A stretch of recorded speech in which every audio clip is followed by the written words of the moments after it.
पक्षी घाला आलना, तरवर छाया देख, गर्भ योनि के कारण मन में किया विवेक।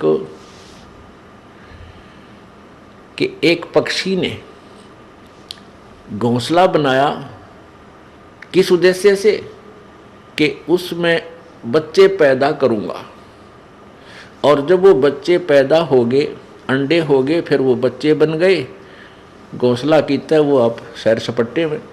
तो ये मकान क्या है, ये तो एक घोंसला है अपने इस भक्ति रूपी बच्चों को अपना पूरा करके यहाँ से चलेंगे। परमात्मा कहते हैं कि आपकी भावना कैसी होनी चाहिए इस मकान, घर, कोठी और यहाँ की संपत्ति में। जैसे पक्षी बन रम्या और संध्या ले विश्राम, प्रात समय उड़ जात है सो कहिए नी काम। जैसे पक्षी सारा दिन वन में मस्ती मारता है, इधर उधर दौड़ता है, फल फ्रूट खाता है, और शाम हो जाती है, संध्या हो जाती है, किसी वृक्ष पर बैठ जाता है और रात पूरी करी, सुबह उड़कर चला जाता। उस वृक्ष से उसका कोई लिंक नहीं, रात रात काटनी थी। तो ये आपका एक जीवन जो है समझ लो एक रात्रि है। आपने यहाँ अपनी या रात पूरी करनी है, सुबह उठते ही, सुबह कब होगा जब जीवन छूट जाएगा, तो फिर चले जाएंगे यहाँ, इधर ध्यान नहीं रहेगा, हमारी इच्छा नहीं। इच्छा कब ना रहेगी, उस समय नहीं रहेगी जब हमें अपना अगले ठिकाने का 100% विश्वास हो जाएगा कि जो साधना जो भक्ति में कर रहा हूँ ये मुझे वहाँ स्थान देगी। फिर इधर झांक कर नहीं देखेंगे चाहे 6 कोठी हो तेरी, इसमें इच्छा नहीं रहेगी। ये एक विधि है परमात्मा के पास जाने की, और जब तक इच्छा मरेगी नहीं, पार तो नहीं हो सकते, लेकिन जैसी भक्ति आपने कर्म किए इनका फल अवश्य मिलेगा। तो फल जैसे आप भक्ति कर रहे हो ठीक ढंग से लगे भी हो और इच्छा मरी नहीं, अंत समय में या जैसे भी आप भावना जरूर रहेगी। ये तो पहले मर के देखना पड़ेगा हमने। कैसे मर के देखना पड़ेगा? जीवित मर के। जीवित कैसे मरना है? जैसे आप काम छोड़, आप यहाँ आते हो भक्ति परमात्मा की सत्संग सुनने के लिए, तो एक विचार बना हुआ मन में कि इस जीवन का सफर, इस जीवन का एंड, अंत ना जाने कहाँ हो जा। परमात्मा की वाणी है, कबीरा कहाँ गर्भियो ये काल गह कर केश, ना जाने कित मारेगा तुझे के घर के परदेश।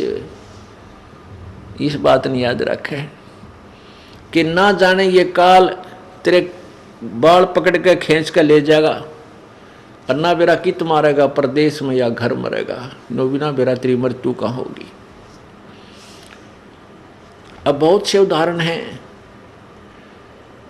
उनको याद करके डर लगना चाहिए भगत को। अब ताजे ताजे उदाहरण बहुत हैं इस तरह की जो मृत्यु होती है। हरियाणा के 2 कैबिनेट मिनिस्टर थे अभी 4 वर्ष पहले, 4.5 वर्ष पहले, और शपथ लिया उन्हें भी मेरे ख्याल 10 से 5 दिन हुए थे, और बहुत पैसे वाले थे, और एक मिनिस्टर, और उसकी क्या तमन्नाएं थी, एक ही हेलीकॉप्टर में दोनों की मृत्यु होगी। अब आगे क्या हुआ वो तो प्रभु जाने। उसके बाद अभी तुरंत मध्य प्रदेश के एक, वो आंध्र प्रदेश के मुख्यमंत्री जी हेलीकॉप्टर में पता नहीं कहाँ मृत्यु हुई, और 3 दिन के बाद उनकी के शव का पता लगा वो वहाँ पड़ा है। तो पुण्यात्माओं, इसको अब भक्तों को ये नो जीवित मरना पड़ेगा। कि आप जब सत्संग या भक्ति की तरफ चलते हो, भगवान का भजन करना चाहते हो, तो जीवित मरना होगा।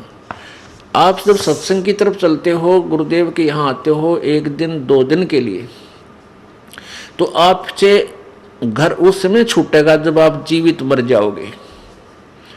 ये सोच लेना कि आज मैं मर गया और 2 दिन के लिए आपकी मृत्यु, मान लीजिए मृत्यु तो होनी है, ये तो अंडरस्टूड है, यूनिवर्सल ट्रूथ है, ये तो बिल्कुल सच्चाई है, मृत्यु होगी।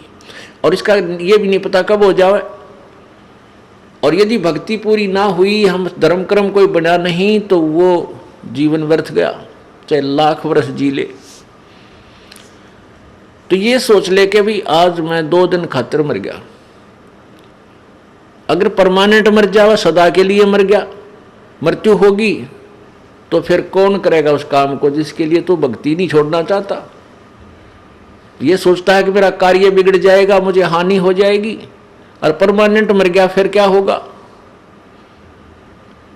फिर तो उसको आके संभाल ही नहीं सकता। 2 दिन के लिए मर ले, मर गया मतलब भाई चलो, चाहे कुछ भी नुकसान हो पीछे, और वापस आकर के उस नुकसान जो हो, वैसे तो परमात्मा नहीं होने दिया करते। जब दृढ़ विश्वास होगा, आप खड़े हो जाएंगे, आपके घर के सारे काम को संभालेंगे। परंतु आप ये सोच कर चलो कि आज मेरी मृत्यु होगी, 2 दिन मर गया मैं, 3 दिन के लिए मर गया, तो वापस आकर कम से कम उस बिगड़े हुए ने फिर ठीक तो कर लेंगे, और फिर साथ भगवान की पावर होगी, भगवान की शक्ति हमारे साथ होगी, तो वो और शीघ्र ठीक होगा। आपको मान ले 10,000 का नुकसान हो गया, और जब भगवान पर विश्वास है और भक्ति मार्ग पर आप दृढ़ हो, आपके मन मानो 50,000 का लाभ कर दिया भगवान। तो इसीलिए तो परमात्मा की तलाश करते हैं। और जब परमात्मा हमारे के साथ